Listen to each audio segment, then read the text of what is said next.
Bien le bonjour, je m'appelle Gaëtan Rossier, on me surnomme plutôt le maître du temps, simplement parce que j'accompagne les entrepreneurs à optimiser leur gestion du temps et ceux-ci ont des résultats qui sont plutôt corrects. C'est pas le but de la vidéo aujourd'hui, j'ai envie de vous parler justement d'un challenge que je me suis lancé, mais avant de vous parler de ce challenge, j'ai envie de vous expliquer un petit peu l'historique.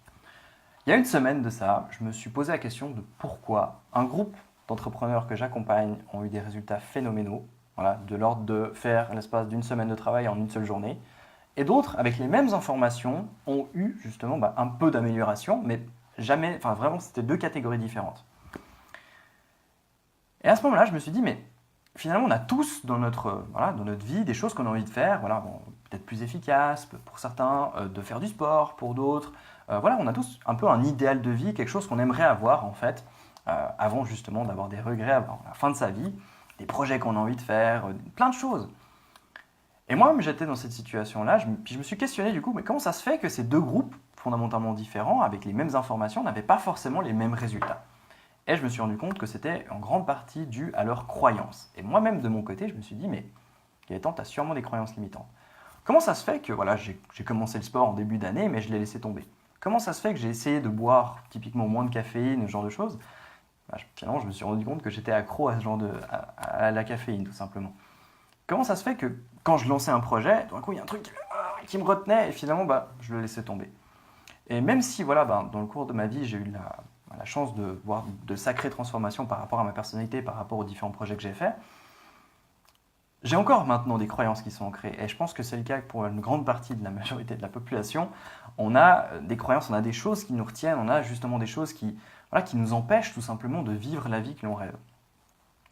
Et je me suis dit, ok, et si je me lançais le challenge de passer pendant 100 jours, vraiment essayer de briser mes croyances, de faire en sorte de détruire mes croyances limitantes, voir jusqu'où ça me mène.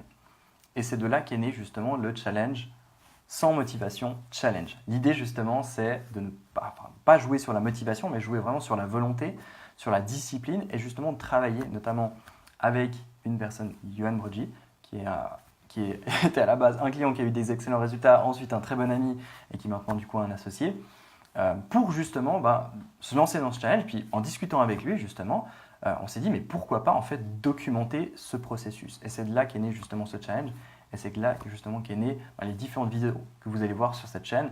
Voilà, l'objectif c'est d'avoir un journal de bord tous les jours de la vie de Yohan et de la mienne, avec nos différents objectifs, avec nos différentes croyances, et voir un petit peu le processus qu'on a justement du changement. Voilà, c'est ce qu'on va vous partager sur cette chaîne. Je vous invite fortement du coup à vous abonner si vous avez envie de comprendre les mécanismes qui font que vous n'arrivez pas, même si vous êtes motivé. Moi-même, j'ai écouté pendant des années et des années des vidéos de motivation. J'ai écouté ça, j'ai lu même des livres, comme on peut le voir. Enfin, ça, c'est pas juste pour faire joli, je les ai lus, ces livres plusieurs fois même. Et pourtant, comment ça se fait que j'ai pas justement quelque chose d'immense?